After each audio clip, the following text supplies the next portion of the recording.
નમસ્કાર મિત્રો. શું આપણું ભાગ્ય પહેલેથી જ લખાયેલું હોય છે? શું આપણા જીવનમાં જે કંઈક બને છે તે અગાઉથી નક્કી થયેલું હોય છે?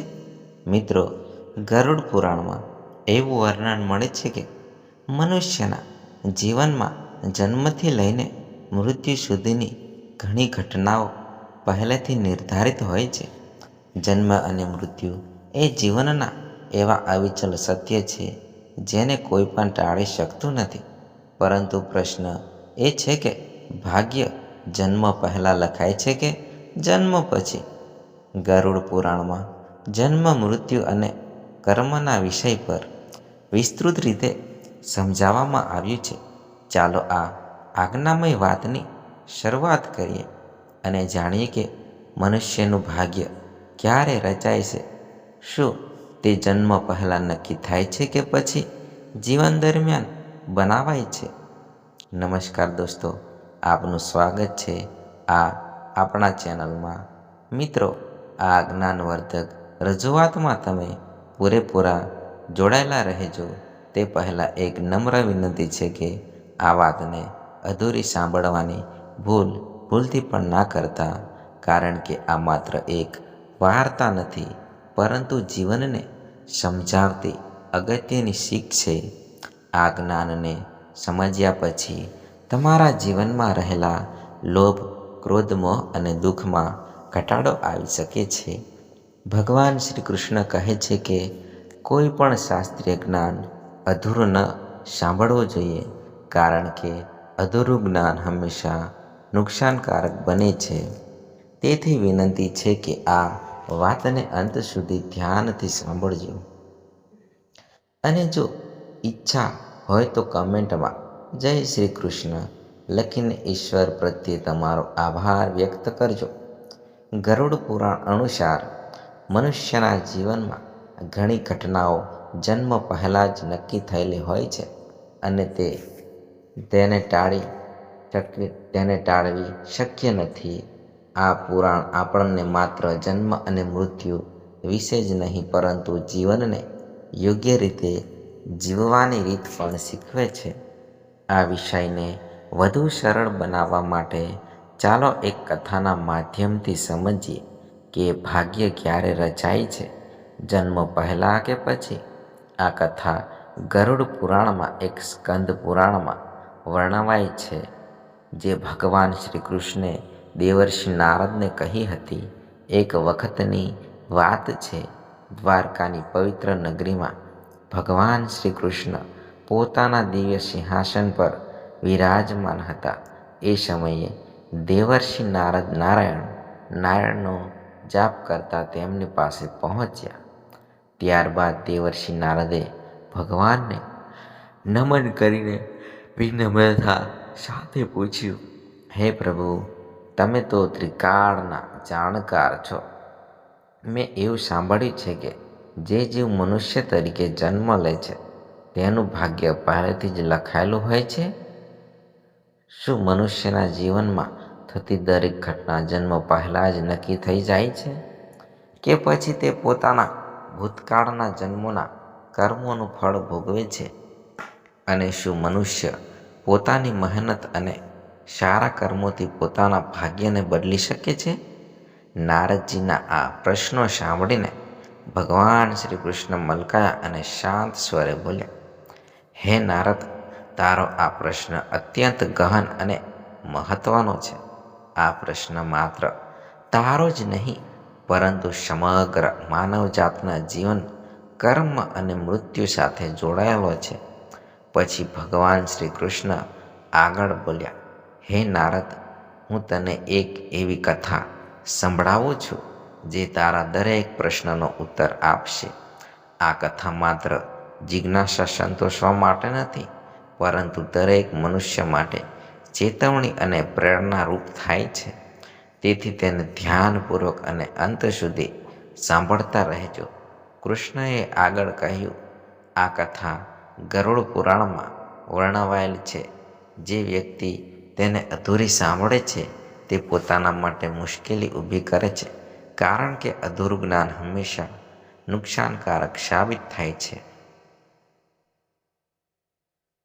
પછી તેઓ બોલ્યા, હે નારદ, આ કલિયુગના સંસારમાં જે મનુષ્ય આ કથાને એકાગ્રતાથી સાંભળશે અને સમજશે તે પોતાના પાપ, ક્રોધ, મોહ અને અહંકારમાંથી મુક્તિ મેળવી શકશે. આ સાંભળીને નારદજી વિનમ્રતાથી બોલ્યા, હે પ્રભુ, હું આ કથાને સંપૂર્ણ શ્રદ્ધા અને ધ્યાનથી અંત સુધી સાંભળવા તૈયાર છું. કૃપા કરીને તમે મને આ પવિત્ર કથા સંભળાવો.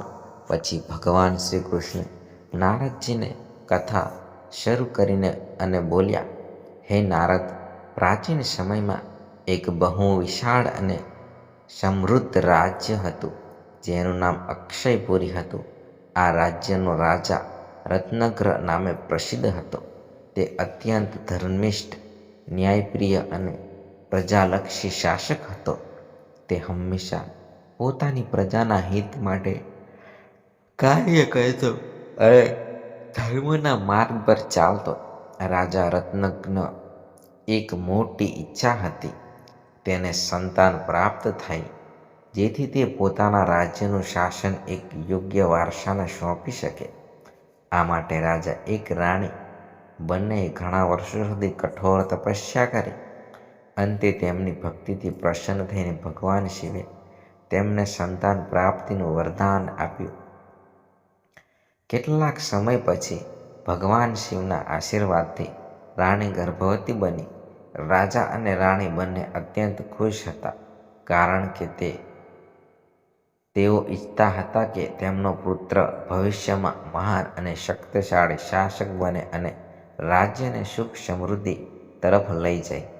પરંતુ જ્યારે બાળકનો જન્મ થયો ત્યારે તે બાળક શારીરિક રીતે નબળું અને વિકલાંગ હતું. તેના શરીરના અંગો યોગ્ય રીતે વિકસ્યા નહોતા અને તે સામાન્ય રીતે જીવી શકે તેવી સ્થિતિમાં ન હતો. આ જોઈને રાજા રત્નજ્ઞ ખૂબ દુઃખી થયા અને મનથી તૂટી ગયા. તેમણે ઈશ્વરને પ્રશ્ન કર્યો, હે પ્રભુ, મેં આટલી ભક્તિ, તપસ્યા અને યજ્ઞો કર્યા છતાં મને આવું ફળ કેમ મળ્યું? આ પ્રશ્નનો જવાબ જાણવા માટે રાજા રત્નજ્ઞે ભગવાન શ્રી કૃષ્ણને મળવાનો નિર્ધાર કર્યો.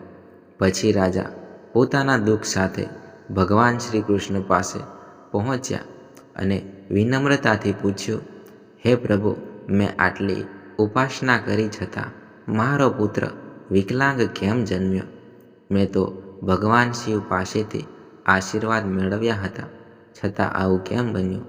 શું આ બધું મારા ભાગ્યમાં પહેલેથી જ લખાયેલું હતું? રાજાના આ દુઃખભર્યા પ્રશ્નો સાંભળીને ભગવાન શ્રી કૃષ્ણ હળવી સ્મિત સાથે બોલ્યા, હે રાજન, તું જે કહી રહ્યો છે તે સાચું છે કે તારો પુત્ર વિકલાંગ જન્મ્યો છે, પરંતુ શું તને ખબર છે કે તેના આ જન્મ પાછળનું સાચું કારણ શું છે? આ તારા અને તેના પૂર્વજન્મના કર્મનું પરિણામ છે. આ બધું એ કર્મફળ છે જે પહેલાથી જ નિર્ધારિત હતું, પરંતુ તેનો અર્થ એ નથી કે ભાગ્ય સંપૂર્ણ રીતે પહેલેથી જ નક્કી થઈ ગયું હોય છે. આ ઘટના તારા અને તારા પુત્રના ભૂતકાળના કર્મો સાથે જોડાયેલી છે, જે આજે પરિણામ રૂપે સામે આવી રહી છે. રાજા આ સાંભળીને આશ્ચર્યમાં પડી ગયા અને પૂછ્યું, હે પ્રભુ, તો શું ખરેખર ભાગ્ય પહેલેથી જ લખાયેલું હોય છે? ભગવાન શ્રી કૃષ્ણે સમજાવ્યું, જન્મ, મૃત્યુ અને જીવનના કેટલાક ઉતાર ચઢાવ તો નિશ્ચિત હોય છે, પરંતુ મનુષ્યના વર્તમાન કર્મો તેના ભાગ્યને બદલવાની શક્તિ ધરાવે છે. જે દિવસે તારા પુત્રનો જન્મ થયો તે દિવસે તે એક વિશેષ આત્મા તરીકે આવ્યો હતો, પરંતુ તેના જીવનમાં પડકારો આવવા જરૂરી હતા, જેથી તે ધૈર્ય, હિંમત અને શક્તિનો વિકાસ કરી શકે. તેનું વર્તમાન જીવન માત્ર આ જન્મના કર્મો પર આધારિત નથી, પરંતુ તેના પૂર્વજન્મોના સંચિત કર્મોનું પણ પરિણામ છે. પછી શ્રી કૃષ્ણે રાજાને કહ્યું, હે રાજન, ભાગ્ય અને કર્મનો સંબંધ અત્યંત ગાઢ છે. માણસ જે કર્મ કરે છે તે જ તેના ભાગ્યનું નિર્માણ કરે છે. તેથી જીવનમાં હંમેશા સત્ય અને ધર્મના માર્ગ પર ચાલવું જોઈએ. તારા જીવનમાં જે કંઈ પણ બને છે તે તારા ભૂતકાળના કર્મોનું પ્રતિબિંબ છે. જો તારો પુત્ર આવી સ્થિતિમાં જન્મ્યો છે તો તે તેની આત્માના પૂર્વ કર્મોનું ફળ છે.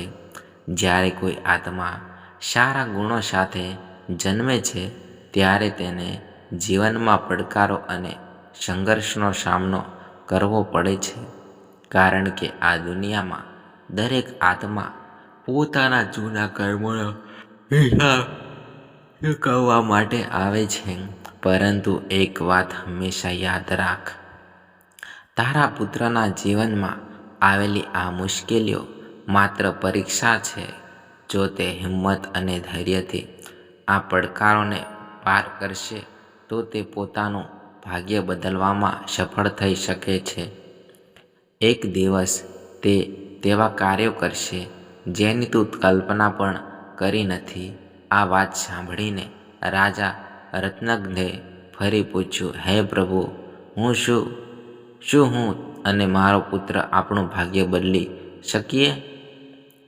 ભગવાન શ્રી કૃષ્ણે ઉત્તર આપ્યો, નિશ્ચિત રૂપે તમે બંને તમારા કર્મો દ્વારા તમારું ભાગ્ય બદલી શકો છો. તારા પુત્રના જીવનમાં જન્મ સમયે જે વિકલાંગતા દેખાઈ રહી છે તે તેના પૂર્વજન્મના કર્મોનું પરિણામ છે, પરંતુ તેનું આવનારું ભવિષ્ય તારા આજના સારા કર્મો પર આધાર રાખે છે.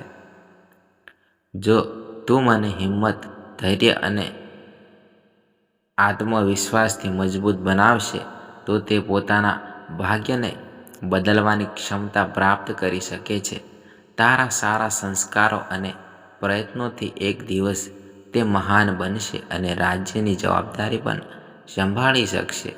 મિત્રો, ત્યારબાદ ભગવાન શ્રી કૃષ્ણ આગળ સમજાવ્યું, ભાગ્ય એક ચક્ર જેવું છે જે કર્મોના આધારે સતત ફરતું રહે છે. જ્યારે મનુષ્ય સારા કર્મો કરે છે ત્યારે તે પોતાના ભાગ્યને સુખદ બનાવી શકે છે. પછી શ્રી કૃષ્ણએ રાજા રત્નધરને કહ્યું, ભાગ્ય ખરેખર ભૂતકાળના કર્મો સાથે જોડાયેલું છે, પરંતુ તેને બદલવાની શક્તિ પણ તારા હાથમાં જ છે. સારા કર્મો દ્વારા તું તારી જીવનની દિશા બદલી શકે છે. ભક્તિ, સાધના અને સેવા દ્વારા પણ ભાગ્યમાં સુધારો લાવી શકાય છે. ભગવાનની ભક્તિ તમને પ્રસન્ન કરીને મનુષ્ય પોતાના જીવનમાં પરિવર્તન લાવી શકે છે. જો તું તારા પુત્રને હિંમત અને આત્મવિશ્વાસથી જીવનના સંઘર્ષોનો સામનો કરવાનું શીખવશે તો તે પોતાની કિસ્મતને નવી દિશા આપી શકશે. આ વાતોને રાજા રત્નજ્ઞે હૃદયથી સ્વીકારી અને પોતાના પુત્રને યોગ્ય શિક્ષણ અને સંસ્કાર આપવા માટે પ્રતિજ્ઞા લીધી. તેમણે પોતાના પુત્રને શીખવ્યું કે મુશ્કેલીઓ હોવા છતાં હિંમત અને વિશ્વાસ ન છોડવો. સમય પસાર થતો ગયો અને તે જ વિકલાંગ બાળક પોતાના આત્મવિશ્વાસ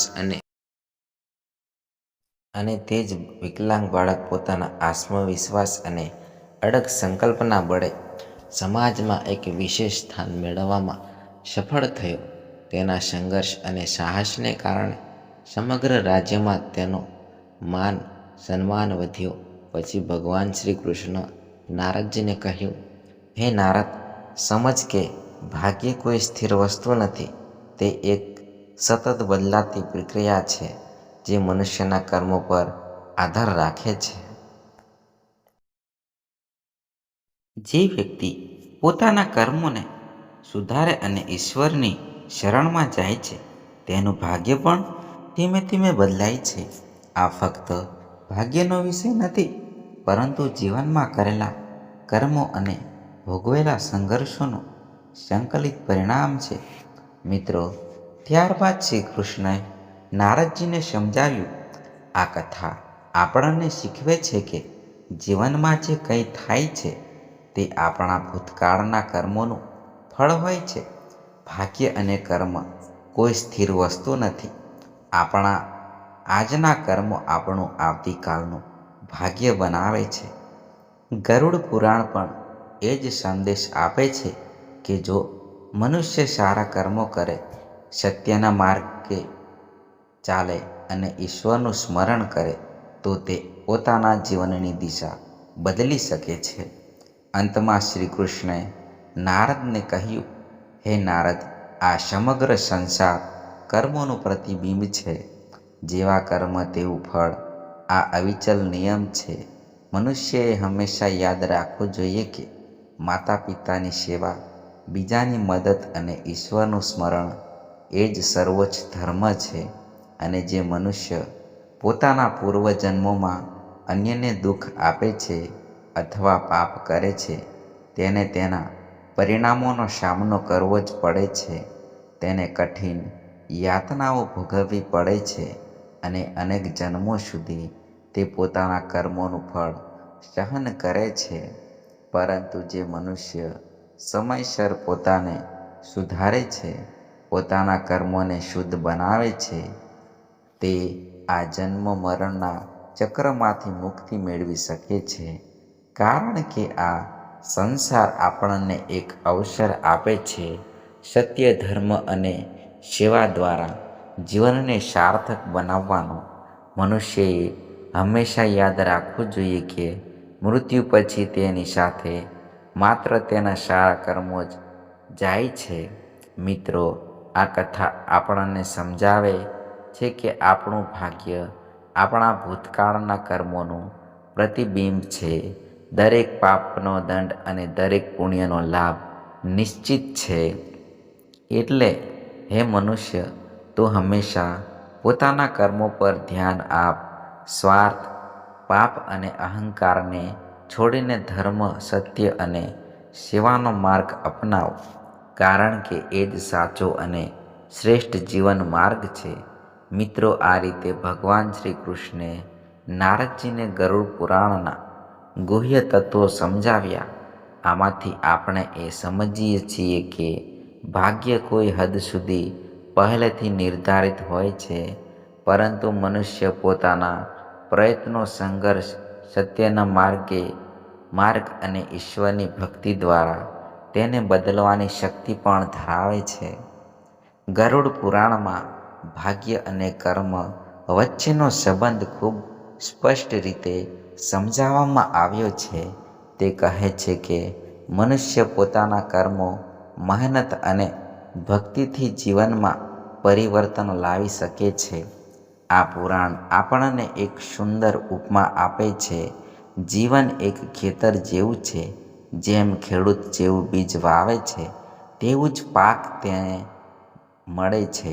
એ જ રીતે મનુષ્ય પોતાના જીવનમાં જે કર્મ કરે છે તેનું ફળ તેને આવનારા સમયમાં કે જન્મોમાં ભોગવવું પડે છે. આથી ગરુડ પુરાણમાં ભગવાન શ્રી કૃષ્ણ જણાવે છે કે મનુષ્યનો જન્મ થાય ત્યારે તેના પૂર્વ કર્મોના આધારે તેનું ભાગ્ય રચાયેલું હોય છે અને તેના જીવનમાં જે કંઈ બને છે તે એ જ ભાગ્ય મુજબ બને છે, જેને સંપૂર્ણપણે ટાળવું મુશ્કેલ છે. પરંતુ સત્ય, ધર્મ, સેવા અને ઈશ્વર ભક્તિ દ્વારા મનુષ્ય પોતાના ભાગ્યમાં સુધારો લાવી શકે છે અને જીવનને નવી દિશા આપી શકે છે. હિન્દુ ધર્મના મહત્વના ગ્રંથોમાંથી એક ગરુડ પુરાણ છે, જેમાં જીવન, મૃત્યુ, પુનર્જન્મ અને કર્મફળ વિશે વિગતવાર સમજ આપવામાં આવી છે. આ પુરાણ 18 મહાપુરાણોમાંનું એક છે અને તેમાં આત્માના પ્રવાસ અને જીવનના રહસ્યોનું ઊંડાણપૂર્વક વર્ણન કરવામાં આવ્યું છે. મિત્રો, મનુષ્યનું ભાગ્ય તેના પૂર્વકર્મો સાથે જોડાયેલું હોય છે, પરંતુ તે તેના વર્તમાન કર્મોથી પણ પ્રભાવિત થાય છે.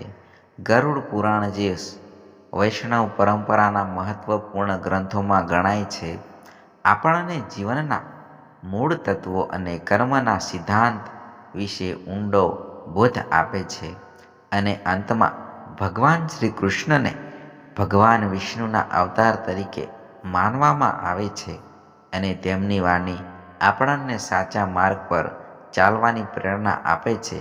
ગરુડ પુરાણમાં ભગવાન શ્રી કૃષ્ણ જણાવે છે કે મનુષ્ય જો પોતાના જીવનમાં સારા કર્મો કરે, સત્યના માર્ગ પર ચાલે અને ઈશ્વરની ભક્તિ કરે તો તે પોતાના ભાગ્યમાં આવનારી અનેક ઘટનાઓના પ્રભાવને ઓછો કરી શકે છે અને પોતાના ભવિષ્યને નવી દિશા આપી શકે છે.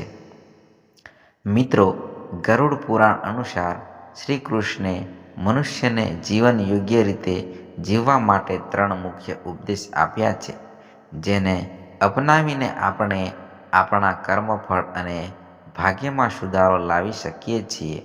પ્રથમ ઉપદેશ, પોતાના ધર્મનું પાલન. મનુષ્યનો જન્મ નિષ્ફળ નથી, તે કોઈ ખાસ હેતુ માટે થાય છે. જે વ્યક્તિએ પોતાના પૂર્વજન્મમાં પાપ કર્યા હોય તેને આ જન્મમાં તેના પરિણામોનો સામનો કરવો પડે છે, કારણ કે જીવનમાં ઘણી ઘટનાઓ પહેલેથી નિર્ધારિત હોય છે. તેથી શ્રી કૃષ્ણ કહે છે કે હંમેશા સત્ય અને ધર્મના માર્ગ પર ચાલવું જોઈએ. ઈશ્વરની ભક્તિ દ્વારા આપણે આપણા જીવનમાં સકારાત્મક પરિવર્તન લાવી શકીએ છીએ અને આગળ વધીને ઊંચાઈઓ પ્રાપ્ત કરી શકીએ છીએ. આ જીવન ખૂબ જ કિંમતી છે, તેને વ્યર્થ ન જવા દો.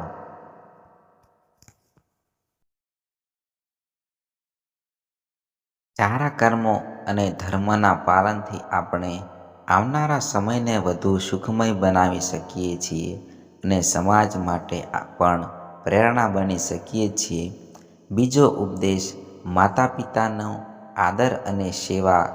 ગરુડ પુરાણમાં કહેવામાં આવ્યું છે કે માતા પિતાના ચરણોમાં જ સાચું સ્વર્ગ વસે છે. જે વ્યક્તિ પોતાના માતા પિતાનું માન નથી રાખતો, તેમની સેવા કરતો નથી, તેને જીવનમાં કઠિન પરિસ્થિતિઓનો સામનો કરવો પડે છે. આવા લોકો પોતાના કર્મોના કારણે દુઃખ અને સંકટ ભોગવે છે અને આ અસર તેમના આવનારા જીવન પર પણ પડે છે. તેથી માતા પિતાની સેવા અને સન્માન કરવું એ સૌથી મોટું પુણ્ય માનવામાં આવે છે. ત્રીજો ઉપદેશ, અહંકારનો ત્યાગ. શ્રી કૃષ્ણ કહે છે કે મનુષ્યનો સૌથી મોટો શત્રુ તેનો અહંકાર છે. અહંકાર મનુષ્યને સાચા માર્ગથી ભટકાવી દે છે અને તેને એવી દિશામાં લઈ જાય છે જ્યાં માત્ર દુઃખ અને મુશ્કેલીઓ હોય છે. જે વ્યક્તિ અહંકારમાં જીવતો હોય છે તે પોતાના જીવનને જ નુકસાન પહોંચાડે છે અને ભવિષ્યને પણ અંધકારમય બનાવે છે. આથી મનુષ્યએ હંમેશા નમ્રતા, પ્રેમ, સત્ય અને ધર્મની ભાવના રાખવી જોઈએ, જેથી તેનું વર્તમાન અને ભવિષ્ય બંને સુખમય બની રહે. મિત્રો, ગરુડ પુરાણ આપણને શીખવે છે કે જીવનમાં જે કંઈ મળે છે તે આપણા કર્મોનો જ પ્રતિબિંબ છે. આ પવિત્ર ગ્રંથ આપણને પ્રેરણા આપે છે કે આપણે ધર્મ, સત્ય અને પરોપકારના માર્ગ પર ચાલીએ, કારણ કે એ જ મનુષ્યનો સાચો કર્તવ્ય છે. આત્માની શાંતિ અને ઉત્તમ ભવિષ્ય માટે મનુષ્યએ હંમેશા પોતાના કર્મોને શુદ્ધ રાખવા જોઈએ, કારણ કે સારા કર્મો જ આપણને ઊંચા સ્તરે લઈ જાય છે અને જીવનને અર્થપૂર્ણ બનાવે છે. મિત્રો, આ બધું સમજવાથી આપણને જીવન જીવવાની સાચી દિશા મળે છે. ગરુડ પુરાણ હિન્દુ ધર્મના પ્રાચીન અને મહત્વપૂર્ણ ગ્રંથોમાંથી એક છે, જે મનુષ્યને જીવનનો યોગ્ય માર્ગ દોરી જવાનું જ્ઞાન આપે છે. આ ગ્રંથ આપણને સમજાવે છે કે માણસનું ભાગ્ય તેના કર્મો અને ઈશ્વરની ઈચ્છા બંને પર આધારિત હોય છે. તેમાં જીવન અને મૃત્યુના રહસ્યો સાથે સાથે એ પણ સમજાવવામાં આવ્યું છે કે મનુષ્ય કેવી રીતે પોતાના જીવનને સાચી દિશામાં લઈ જઈ શકે. ગરુડ પુરાણમાં જન્મથી લઈને મૃત્યુ સુધીની ઘણી બાબતોનું વિગતવાર વર્ણન કરવામાં આવ્યું છે.